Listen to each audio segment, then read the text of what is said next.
sa ating lahat. Tayo ay magsisimula na para sa ating Sunday School. Bago tayo magsimula, manalangin muna po tayo. Let us pray. Panginoon po namin Diyos na banal at makapangyarihan sa lahat.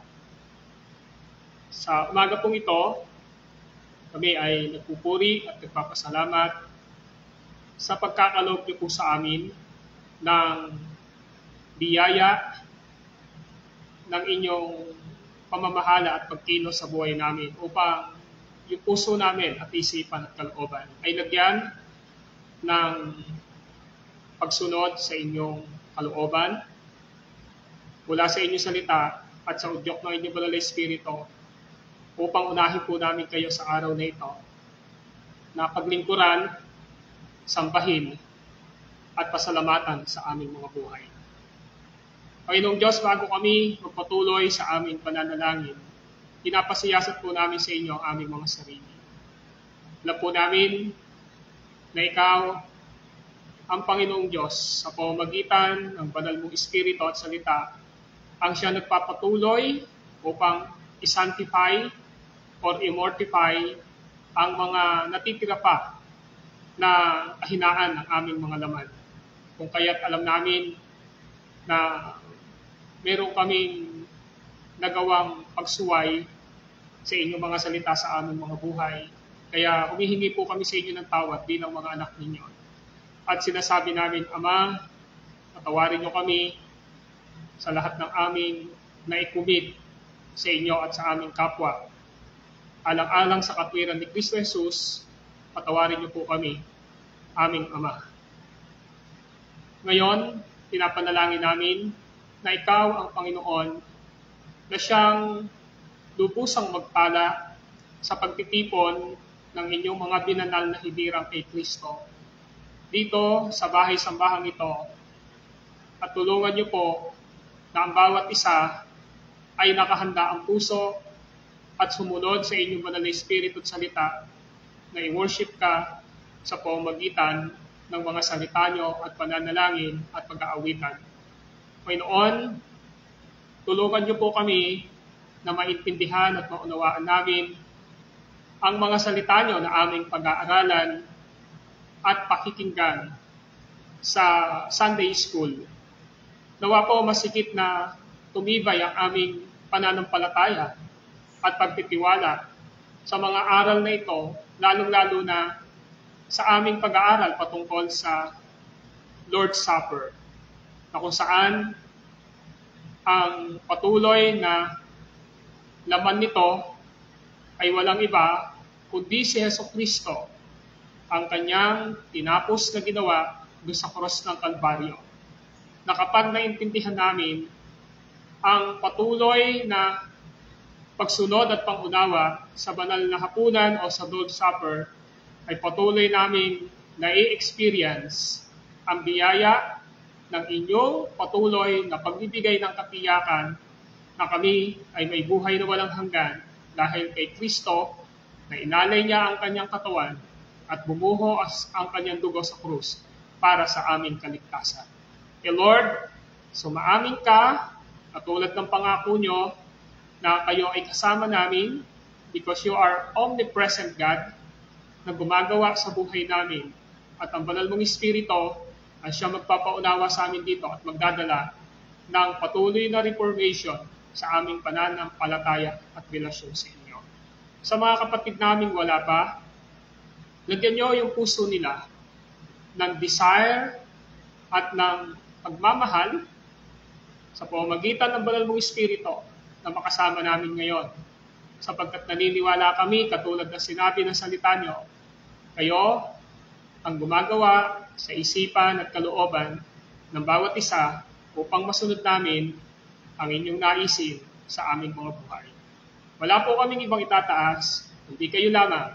At kung meron man po na nagiging hadlang sa pagdako ng mga kapatiran namin o sa mga narito na inaalok ng gawa ng Diablo, ni Satanas o ng kanyang mga kampon, maging ang gawa na inaalok na sanlibutan o ng kahinaan ng laman, Lord, alam namin na ikaw ang nagpapatagumpay sa amin, sapagkat sabi nyo, if God is with us, who can against us? At ang banal mong Espiritu, ang siyang nagpapatagumpay sa amin. Kailangan lamang namin, Panginoon, to submit ourselves to you sa nais nyo sa buhay namin. Thank you for the victory. Thank you for your grace na patuloy na ipapadanas nyo sa amin. At ako bilang tagapagturo ng inyong salita, nagpapasa ako sa inyo with humility, gamitin niyo po ako upang maipahayag at maituro ang inyong salita. Lord, this is our prayer, Father God. In the mighty name of Jesus Christ. Amen. Okay. So once again, welcome to our Sunday School. Ngayon ay ikatlong Sunday sa buwan ng Nobyembre at nagpapatuloy tayo sa pag-aaral natin patungkol sa mga sakramento na itinatag ng ating Panginoong Hesukristo.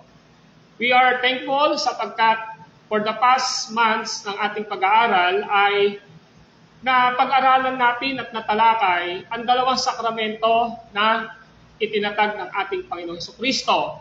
Ang mga ito ay, una, ang banal na bautismo.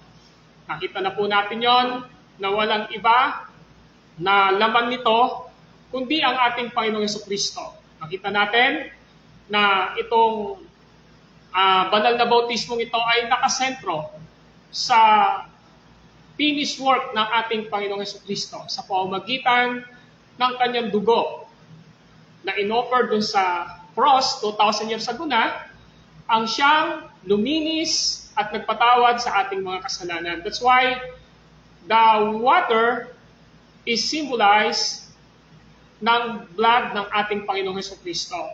And the formula of the water baptism is the Triune God, the name of the Triune God, the Father, the Son, and the Holy Spirit. And we are already studied na even dun sa mga anak ng mga mananampalataya, sila yung mga sanggol or mga bata are included to the covenant of grace ng ating Panginoong Diyos. That's why binibigyan natin sila ng sign o ng tanda ng covenant ng ating Panginoong Diyos doon sa pamilya ng mananampalataya at sa church. At yun ay walang iba kundi ang pagbibigay sa kanila ng water baptism.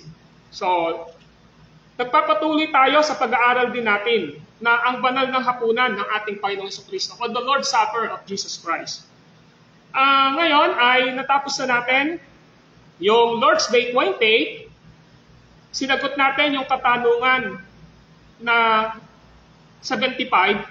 Paano ka napapaalalahanan at nabibigyan ng katiyakan sa banal na hapunan ng Panginoon na ikaw ay kabahagi na nag-iisang pagpapasakit ni Kristo na naganap sa krus at ng lahat ng kanyang biyaya? So nasagot na po natin yon. Yung pangalawa naman, sa question 76, sinagot din yon mismo dito at na-expound. Kung ganon, ano ang kahulugan ng kainin ang ipinangako katawan ni Kristo at pag-inom ng dugong binubo sa krus? So we already studied itong question na ito. Now we will proceed to Lord's Day 29. And siguro ito yung pinaka-last na topic dito sa the Lord's Supper. Yung Lord's Day 29, question 78, ganito ang tanong. Ang tinapay at alak ba, o sometimes grape juice, ay nagiging mismong katawan at dugo ni Kristo? So, ang tanong ngayon ay ito. Ang tinapay at alak ba'y nagiging mismong katawan at dugo ni Kristo? Usually, inilagay po ito, isinama po itong question na ito sapagkat nung panahon ng Reformation, noong 1500, ang namamayagpag na aral at reliyon noon ay walang iba kundi ang RC o Roman Catholic. Pinalakay ito upang ipaunawa na ang mismong tinapay o ang grape juice o ay alak ay hindi siya literal na nagiging dugo at katawan ni Kristo. Kasi sa Roman Catholic, ang paniniwala nila yung transubstantiation. Ulitin ko, transubstantiation. Ibig sabihin, literal na nagiging katawan ni Kristo ang ostya sa kanila at literal na nagiging dugo ang wine sa kanila. The moment na in-administer ng priest nila ang ostya at ang wine, literal ito na nagiging katawan at dugo ni Kristo. Kaya yun yung kahulugan ng salitang misa o mass. So, meaning, every mass, every misa nila, si Kristo ay paulit-ulit na ino-offer ang kanyang sarili, yung kanyang body, at ang kanyang blood upang tubusin ang makasalanan daw para sa paniniwala ng Roman Catholic. Kaya sa kanila, kapag nag-take sila ng communion nila, literal na nililigtas sila ni Kristo in that time nang nag-take sila ng communion, ng elemento, ng ostya at ng wine. So sa Reform, hindi po. Kaya tinanong po ng mga Reformers dito sa Heidelberg Catechism, Lord's Day 29, question and answer 78, ang tinapay at alak ba'y nagiging mismong katawan at dugo ni Kristo? Ang sagot po, from the Bible, through the wisdom na ibinigay ng Panginoon sa mga Reformer ay ito, hindi kailanman. So, malinaw na hindi kailanman magiging literal na dugo at katawan ni Kristo ang bread o ang ostya o ang wine or yung tinatawag na grape juice. Sabi ron, ang sagot, hindi kailanman. So tayo, kapag tayo ay nagtataos ng the Lord's Supper, yung mga nakikita nyo rito, hindi siya literal na kailanman magiging katawan at dugo ni Kristo. Sa atin, yan ay tinatawag na simbolo. Pero naaral na natin na mahalagang maintindihan natin na hindi lang basta yan elemento, kundi yan, ang presensya ng ating Panginoong Diyos ay kasama sa pagdaraos natin ng the Lord's Supper o ng banal na hapunan through His Spirit and through His Word. Kaya, ang sagot, yung tinapay at alak, by nagiging mismong katawan at dugo ni Kristo, ang ating sagot doon, hindi kailanman. Bakit? Ngunit kung paanong ang tubig ng bautismo ay hindi nagiging dugo ni Kristo at hindi rin nakapaglilinis ng kasalanan, yamang ito ay tanda at pagpapatunay lamang na itinalaga ng Diyos. So ano ibig sabihin? Kasi di ho ba sa bautismo yung water, yung tubig, na ginagamit sa infant baptism o sa child baptism and even to the confessed adult ng pananampalataya, either na nilulubog sila o binubuhusan, yung tubig mismo na yon, hindi ho yun literal na dugo ni Kristo. Kundi yung tubig na yon ay simbolo ng dugo ni Kristo na luminis ng kanyang kasalanan. Kaya nga napag-aralan natin sa water baptism kung paano ang tubig ay lumilinis ng dumi ng ating katawan, ganun din ang dugo ni Kristo, sabing ganon, na siyang luminis at nagpatawad sa ating mga kasalanan. Kaya kung paano daw na ang tubig sa banal na bautismo ay hindi literal na dugo ni Kristo, kundi simbolo ng dugo ni Kristo. So, yung water baptism na ginamit sa pambuhos, yung tubig na ginamit nung nilubog. Hindi ho yun literal na dugo ni Kristo, kundi ay simbolo ng dugo ni Kristo. Kaya sabi rito, yung tubig at saka yung red wine at saka yung tinatawag na bread, ito ay tanda. Tanda ng ano? Itinalaga ito ng Diyos bilang tanda. Tanda ng kanyang pagliligtas sa atin. Amen po ba? So kapag nakita nyo yung bread at saka yung grape juice dito, sinisimbolo nito na this is the sign of God's covenant who saved us through Christ Jesus alone, sa pamamagitan ni Kristo.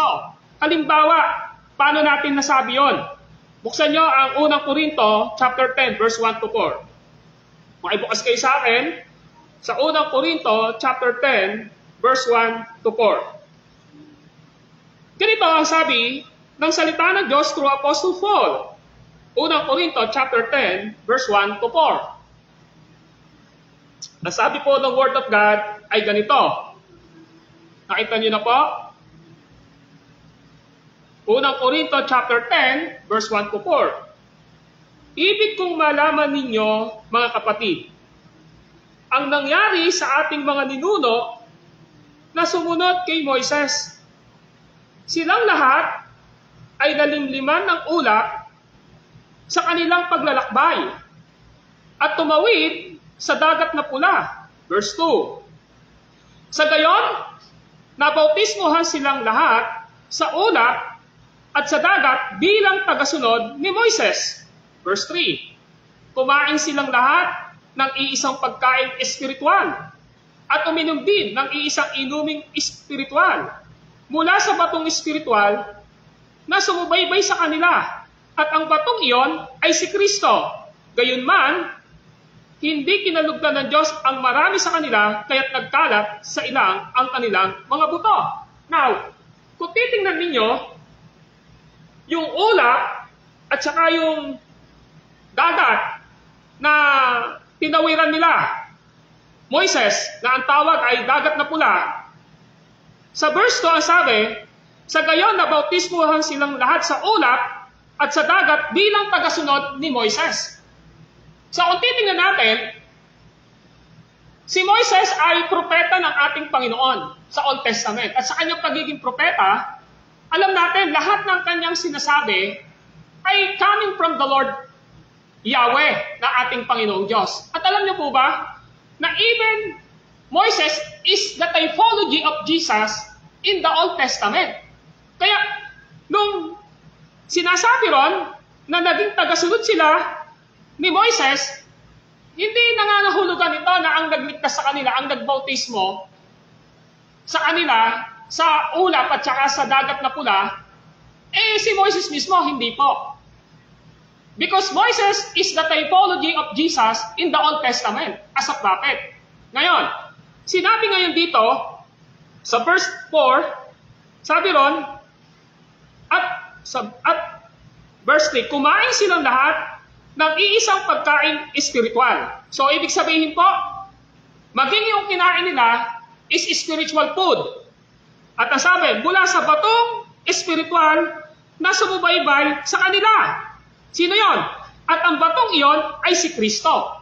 So, ibig sabihin, when it comes to baptism sa lumang tipan through Moises sa kasama niyang Israelita sa pamamagitan ng ulap, sa pamamagitan sa dagat na pula, sa pamamagitan ng bato na walang iba kundi ang ating Panginoong Jesucristo. Kaya malino po na dapat nating maintindihan, mga kapatid, na yung pag-administer ng church at pagte-take ng mga element of the Lord's Supper ng bawat isa sa atin ay nagpapakita ito na walang ibang sinisimbolo ito kundi ang dugo at katawan ng ating Panginoon. Kaya sa ating pagpapatuloy, gayon din naman, ang tinapay sa banal na hapunan ay hindi magiging mismong katawan ni Kristo. So, ibig sabihin, Hindi ho literal na katawan at dugo ni Kristo ang mga elementong ito sa banal na hapunan. Malinaw po na hindi po ito literal na simbolo ng katawan at dugo ni Kristo ang banal na hapunan. Ang buksan po natin sa 1 Corinthians chapter 10 verse 16.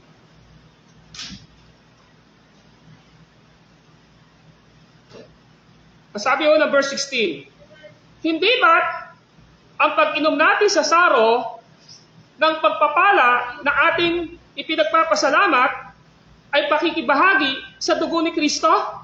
At ang pagkain natin ng tinapay na ating pinagpira-piraso ay pakikibahagi naman sa kanyang katawan? Kaya nga, yamang isa lamang ang tinapay, tayong isang katawan, bagamat marami, sapagkat nakikibahagi tayo sa iisang tinapay. So pinakikita ngayon dito ni Apostol Paul na salita ng Diyos na yung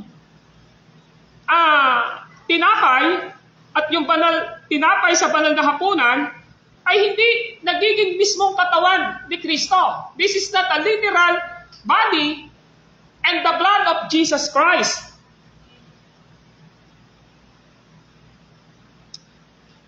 1 Corinthians 11 to 20. Tingnan natin yung 20. Ano sabi ng 20? Sa verse 20, sabi ng 1 Corinthians 11:20, hindi. Okay, sa verse 20 ng 1 Corinthians 10:20, ang sabi rito, hindi. Ang ibig ko sabihin, ang mga paganay naghahandog ng kanilang hain sa mga demonyo, hindi sa Diyos.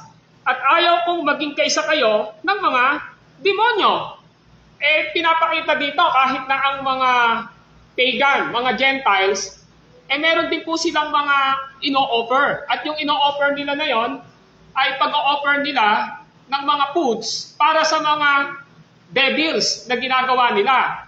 So ngayon, para sa kanila, pag ginagawa nila yun,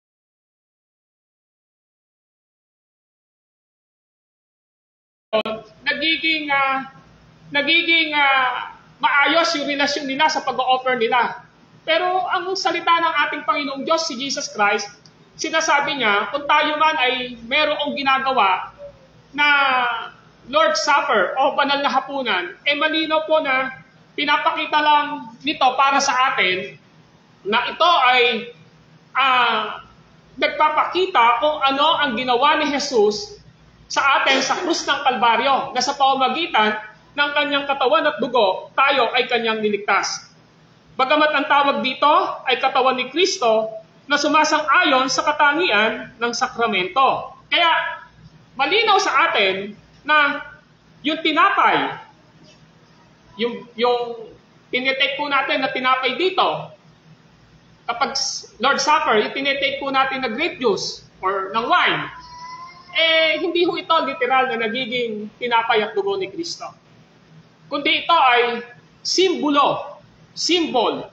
ng katawan, simbolo ng dugo ni Kristo. Na alam natin na the moment na in-administer ito ng ministro, ng pastor, ay ang presensya ni Kristo ay kasama natin sa kanyang pagiging Diyos. Ibig sabihin, sa pamamagitan ng Espiritu Santo at ng salita na ating naririnig, ina-administer, ang Panginoong Yesus ay present sa ating pagdaraos ng banal na hapunan. Present po ang ating Panginoong Jesucristo. At sinasabi ko palagi sa inyo na yung bread at saka yung grape juice is the symbols of the blood and the body of Jesus Christ. Pero hindi po ito basta-basta, kundi ito ay may implikasyon sa spirituality ng bawat isa sa atin. Kaya nga sinasabi ko sa inyo, pag nangangaral ako ng salita ng Diyos dito at hindi Lord's Supper, ang naririnig nyo lang po. Tama? Naririnig nyo lang. Pero kapag nag-celebrate tayo, nagdaraos tayo ng the sacrament of the Lord's Supper, meron tayong nakikita.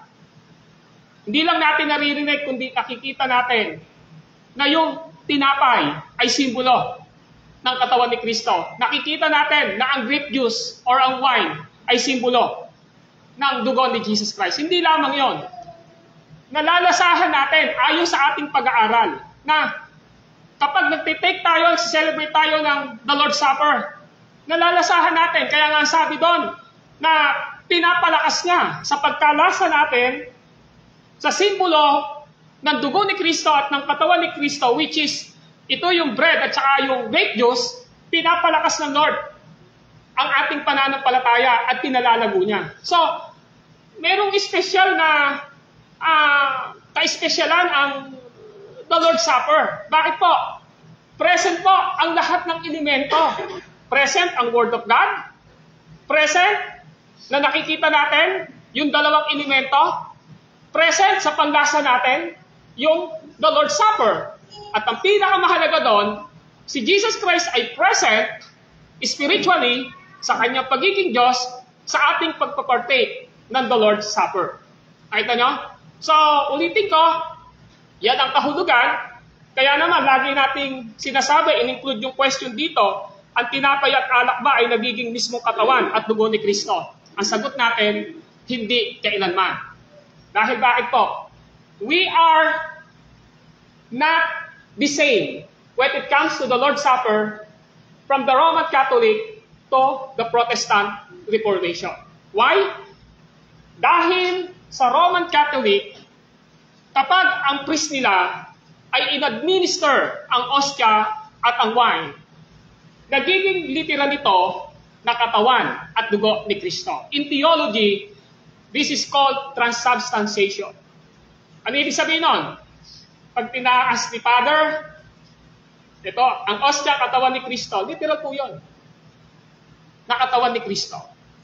Kapag tinaas niya ang kopa at merong alak, literal, na nagiging dugo ito ni Kristo. Kaya every Mass, that is the meaning of Mass. The word Mass means every Mass, Jesus Christ offered His body sa misa nila. Kaya nga, when you magte-take ka ng communion, nililigtas ka ni Kristo doon. Kaya bawal mahulog sa kanila yun eh. Tama? Bawal mahulog kasi that is the literal body of Jesus Christ. Why? Doon sa kanilang mga member, hindi nila pinagte-take ng wine kasi baka mapaitan, inuwa. Bawal po sa kanila, kaya si Father lang nila yung nagte-take. So, that is not the biblical teaching of the Word of God. That's why, in-include dito sa Heidelberg Catechism noong 1563 ng Reformer na hindi kailanman pwedeng maging dugo at katawan ni Kristo ang mga elemento sa Lord's Supper. Pangalawang tanong, sa question 79. Bakit naman tinawag ni Kristo ang tinapay na kanyang katawan? Ang saro o yung kopa ay kanyang dugo. O ang bagong tipan ay nasa kanyang dugo.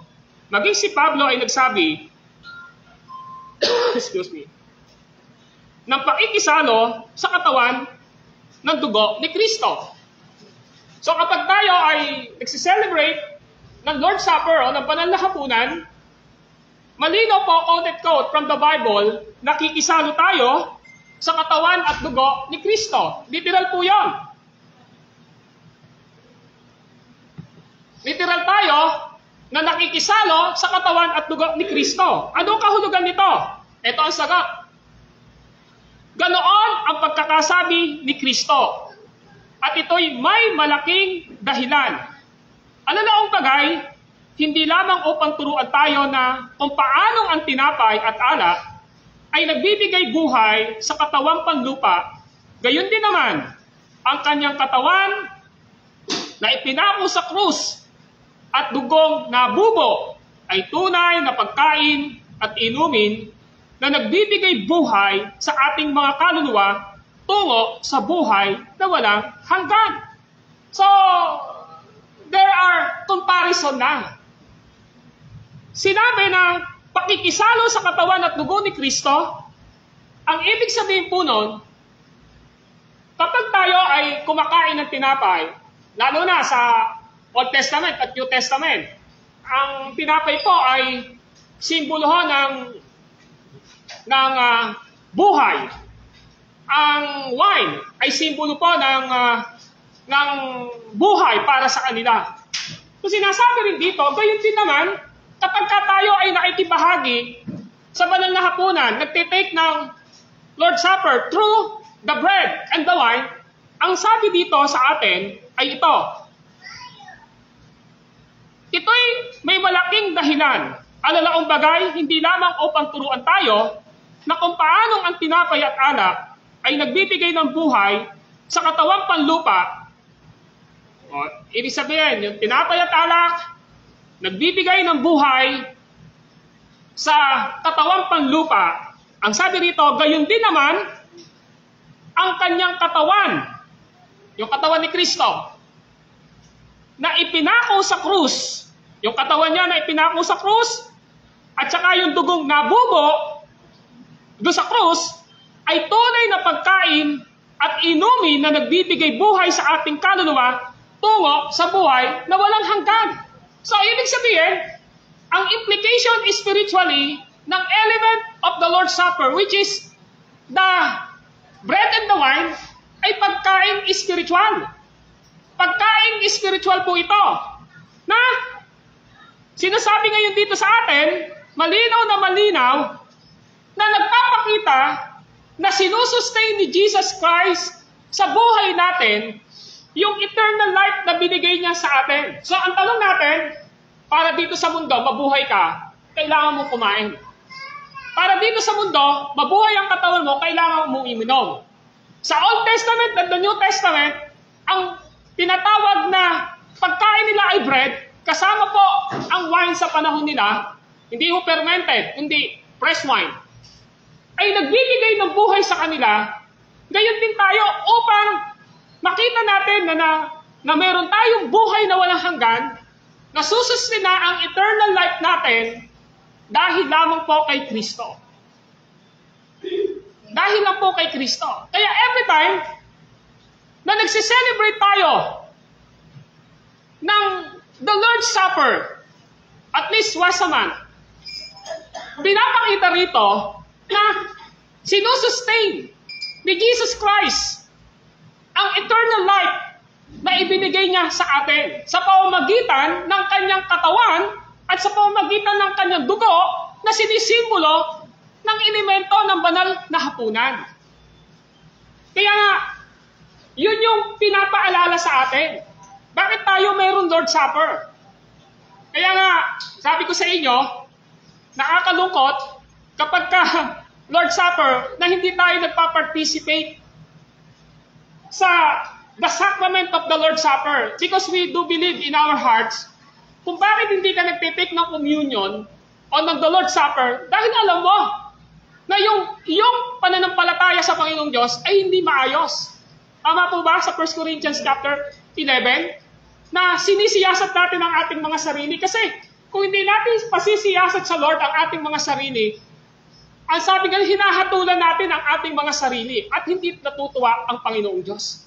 Kaya malinaw po na ang paikibahagi natin o paikisalo natin sa katawan at dugo ni Kristo ay nagpapakita na once a month, nire-remind sa atin, nino-nurture tayo ng salita ng ating Panginoong Diyos, ng banal na Espiritu, na ang tinapay at grape juice or wine ay simbolo ng dugo at katawan ni Kristo na siyang basis ng ating salvation.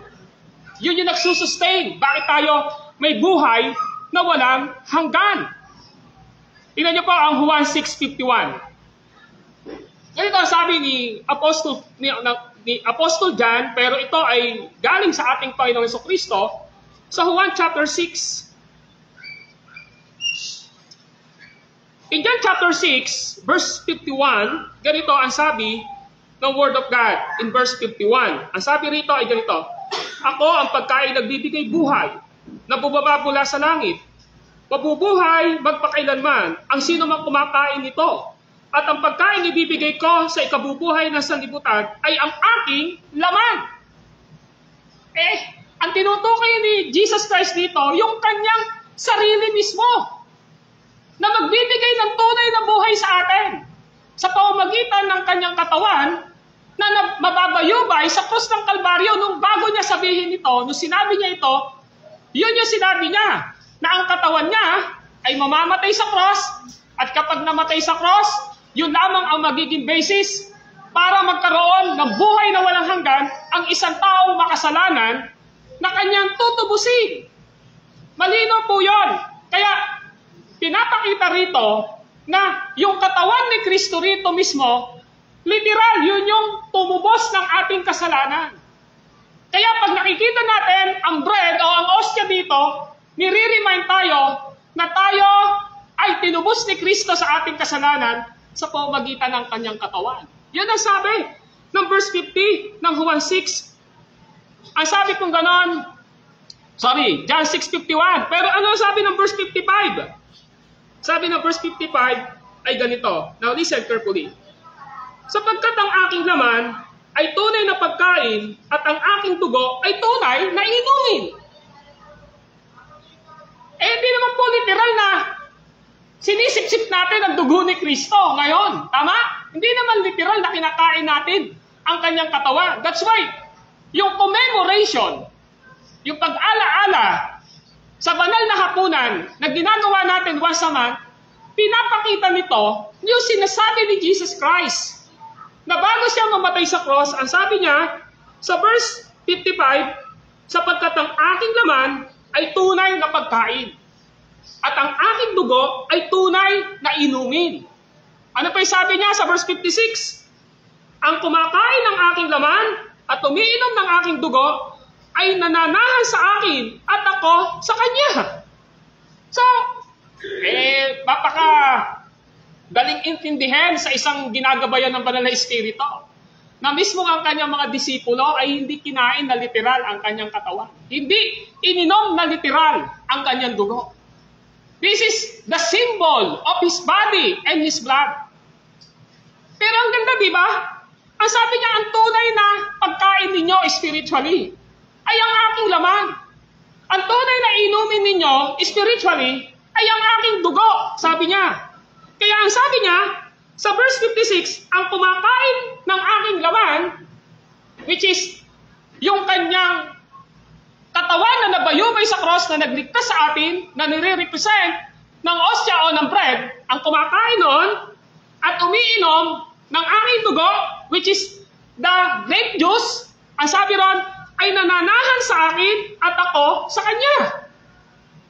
So, napakahalaga na maintindihan natin mga kapatid, na when it comes to our Lord's Supper, hindi ito dapat naintindihan na secondary lang. It is a major teaching of Jesus Christ for us to remember what Jesus has done for us at the cross of Calvary. Yun eh. Kaya ibig sabihin, kung ang katawan natin ay kailangan kumain ng tinapay, which is now, nire-represent ang bigas o ang kanin. Kung ang wine ay nagre-represent ng buhay sa atin, katulad ng tubig, sa spiritual na aspeto natin, walang nagsusustina ng ating spiritual na buhay, kundi si Kristo. At ang basis ng ating salvation, kung bakit meron tayong buhay na walang hanggan, na maiingatan niya tayo, sinusustain niya tayo, pinapakain niya tayo spiritually, hanggang sa huling hininga ng buhay natin, ay walang iba, kundi si Kristo mismo, sa pamamagitan ng Banal na Espiritu, na siyang binigay niya na selyo ng ating kaligtasan. Naintindihan niyo po? Ngayon, sa pagpapatuloy, sabi rito, kundi upang lalong bigyan tayo ng katiyakan na sa pamamagitan ng mga nakikitang tanda, ito yon, yung the Lord's Supper, yung bread and wine, at pagpapatunay, tayo'y tunay na kabahagi ng kanyang totoong katawan at dugo. Sa pamamagitan ng kilos ng Banal na Espiritu, habang tinatanggap ng ating mga labi ang mga banal na tanda bilang pag-ala-ala sa Kanya. Yon, bilang pag-ala-ala sa Kanya. This is the commemoration of Jesus Christ's death sa krus ng Kalbaryo. So, kaya nga dapat naiintindihan natin as we prepare ourselves every day to live in Christ-centered living sa buhay po natin, malinaw dapat sa atin na iniing natin na mamumuhay tayo na nakasentro kay Kristo everyday sa buhay natin, at kapag dinadala na tayo ng Panginoon, as we celebrate and commemorate His death doon sa cross ng Kalbaryo, sa pamamagitan ng the Lord's Supper, the sacrament of the Lord's Supper, may kagalakan tayo, na natutuwa tayo, na ito na naman, pinapakita na naman ni Lord, na bahagi ako ng kanyang katawan. Bahagi ako ng isang local church. Ito na naman, malalasahan ko yung simbolo ng dugo at katawan ni Kristo na nabayubay sa cross ng Kalbaryo. Ito na naman, literally, pinalalakas ako ng Diyos, pinakakain niya, nire-remind niya sa akin ang ginawa niya sa akin sa cross ng Kalbaryo. Eh di ho ba magandang maintindihan natin yan na excited tayo every time na may Lord's Supper tayo? Every time na may Lord's Supper tayo.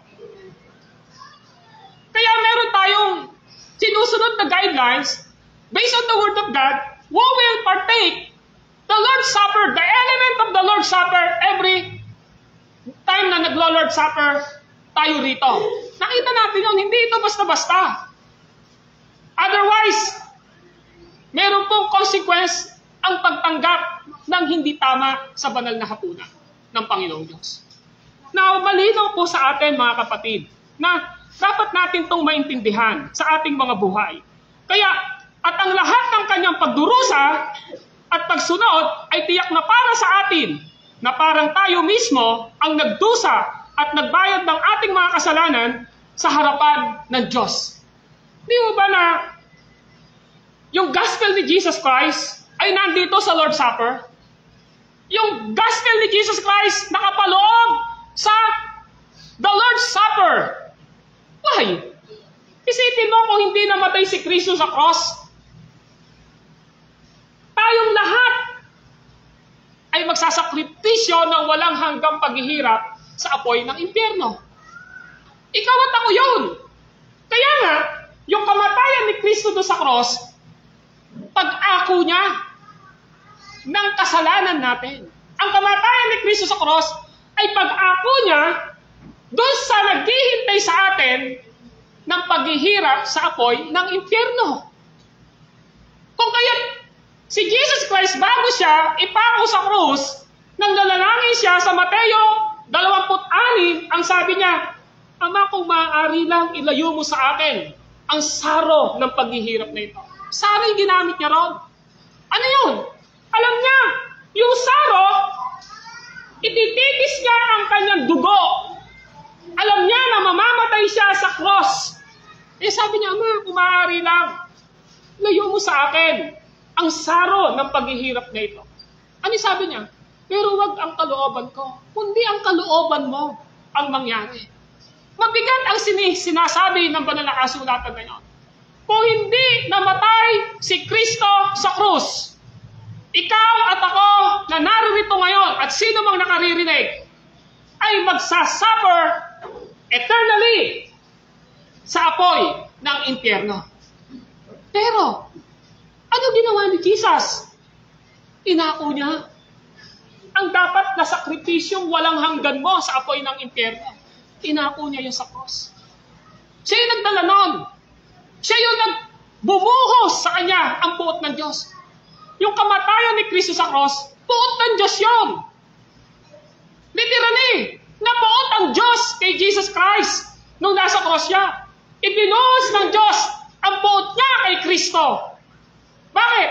Kung hindi ibubuhos ng Diyos ang buot niya kay Kristo sa cross, yung buhay mo ngayon at buhay ko, yung buot na yon, sa'yo ibibigay dapat yun eh. Pag namatay ka, yung buot ng Diyos, doon ka dapat sa apoy ng impyerno. Kay Jesus Christ, lahat po niya, ibinuhos ang buot na yun. Amen? Kaya every time na nakikita natin na may Lord's Supper tayo rito, nakikita ninyo ang bread. Nakikita ninyo ang wine o ang grape juice. Isa lang ang pinapakita nun, mga kapatid. Sa halip na ikaw Ang dapat na maparusahan sa apoy, yung kaluluwa mo. At sa pagbalik ni Kristo, sa pagbuhay ng iyong katawan. Yung katawan at kaluluwa mo na magkasama, dapat magsasuffer yon sa lawang apoy na asupre na pangalawang paghihirap o kamatayan. Si Kristo ang umako nun para sa atin. Kaya kapatid, huwag natin titignan ang Lord's Supper na ganyan lang yan. Kung ang pinanggalingan natin dating mga simbahan, walang respeto minsan. Pagkayari, hindi pa tapos ang communion, kukunin na ng mga bata yung natirang tinapay, kakainin, tapos iinumin yung mga nando sa... Hindi ho natin dapat gawin yon. Why? Because this is the Holy Lord's Supper. Kaya na yung punto? Hindi basta-basta ganun yun. Kaya nga maliwanag dapat sa atin na yung pala ang kahulugan ng banal na hapunan. Amen? Yun ang kahulugan ng banal na hapunan. Wala nang iba. Hindi ito literal na katawan ni Kristo. Hindi ito literal na dugo ni Kristo. Pero ito ang kahulugan kung bakit itinatag ni Kristo ang sakramento ng banal na hapunan para sa atin. Para mapanatili sa puso natin ang ebanghelyo ni Kristo na kanyang ginawa sa cross sa pamamagitan ng nakikita natin na mga tanda sa sakramento ng banal na hapunan. Let us pray. Panginoon, maraming salamat sa mga salita nyo at kapaliwanagan nito na ma-appreciate namin, Panginoon, ang ebanghelyo ni Kristo na nandoon sa banal na hapunan, na nandoon sa mga elemento ng banal na hapunan na tinatawag na tinapay na siyang simbolo ng katawan ni Kristo, ng grape juice o ng red wine na sumisimbolo ng dugo ni Jesus, na nagpapakita sa amin, without Christ, without His death, without His suffering, we all predestined to eternal punishment sa apoy ng impyerno ng paghihirap. Lord, yun yung gusto nyo na maintindihan namin. Yun yung gusto nyo na mailagay, maiukit sa aming puso, maitanim sa aming isipan, na ang pagdaraos namin na itinatag ni Jesus na sakramento ng banal na hapunan ay ang ebanghelyo mismo ni Kristo na siyang nagligtas sa amin. At dalangin ko na maging Christ-centered ang buhay namin. Mamuhay kami kay Kristo at hinihingi ng pamumuhay kay Kristo na ang sino mang nais sumunod kay Kristo ay dapat niyang pasanin ang kanyang krus at limutin ang aming mga sarili at sumunod sa Kanya. This is the basis of our everyday life, O God. At kapag dumating, once a month, ang celebration and commemoration of the Lord's Supper, masaya kami, Panginoon, natatanggap ng ito. Makikisalo sa banal na hapunan na ito, sapagkat alam namin, ito ay espesyal. Hindi lang ito naririnig, kundi nakikita ng aming mga mata. Hindi lang ito nakikita ng aming mga mata, kundi nalalasahan namin ang inyong biyaya at ang ebanghelyo ni Kristo sa buhay namin. Kaya Panginoong Diyos, search our hearts, O God. Siyasapin niyo ang aming mga puso. Yes, Lord, despite na kami ay matwid sa inyong harapan, ang puso at buhay namin ay maaaring maging incline sa kahinaan ng aming laman. Hindi kami perpekto, pero perpekto kami sa inyong harapan. At alam namin sa aming mga sarili, right now, may mga nakukomit kaming kasalanan sa inyo, Panginoong Diyos. Turuan nyo na isabit namin ang aming mga sarili sa pamatok ng ebanghelyo ni Kristo. Tingnan namin how Jesus suffered, died at the cross of Calvary to redeem us, to be substitute to us, O Lord, upang hindi na kami mag-suffer sa apoy ng impyerno. Kaya Lord, ang aking dalangin ngayon, Lord, kumilos ka. Ano bang kahinaan na meron kami, Panginoon? Tulungan niyo kaming magtagumpay. Labanan ang kahinaan. Hindi namin kaya, Panginoon, ang kasalanan sa aming mga sarili. Hindi namin kayang labanan, Panginoon, sa sarili namin lakas ang anumang temptasyon ng mundong ito. Temptasyon ng kaaway. Temptasyon ng kahinaan ng aming laman. But if we look our eyes to what Jesus has done for us at the cross of Calvary, Lord, we are a more than conqueror, Panginoong Diyos. Kaya Lord, ang dalangin ko, speak to us right now. Usigin niyo ang aming mga isip, puso, konsensya. Na kung ang buhay namin, Panginoon, ay mayroong kahinaan. Turuan niyo kami na magtagumpay. Turuan niyo kami na labanan ang lahat ng ito. At turuan niyo na sabi lagi naming isipin sa aming sarili na dahil ang Diyos na tumawag sa amin ay banal, nararapat lamang mamuhay kami ng may kabanalan sa lahat ng ginagawa namin. Lord, forgive us as your pastor, as your under-shepherd of this church. Lord, we beg to you, we asking your works to us na mangusap ka, Panginoon. Ano man ang natatanaw at nakikita niyo sa amin na kasalanan at kahinaan na ginagawa namin, Panginoon, tulungan niyo na magtagumpay kami. Sapagkat alam namin, Panginoon, na habang ginagawa namin ang kasalanan, kakainin at kakainin kami nito. At ang tanging makapagtatagumpay lang nasa amin dito ay walang iba kundi si Jesucristo, ang banal na Espiritu, at ang pagsunod sa salita niyo na pagsunod kay Kristo. This is our prayer, Father God, in the mighty name of Jesus Christ. Everybody says, Amen.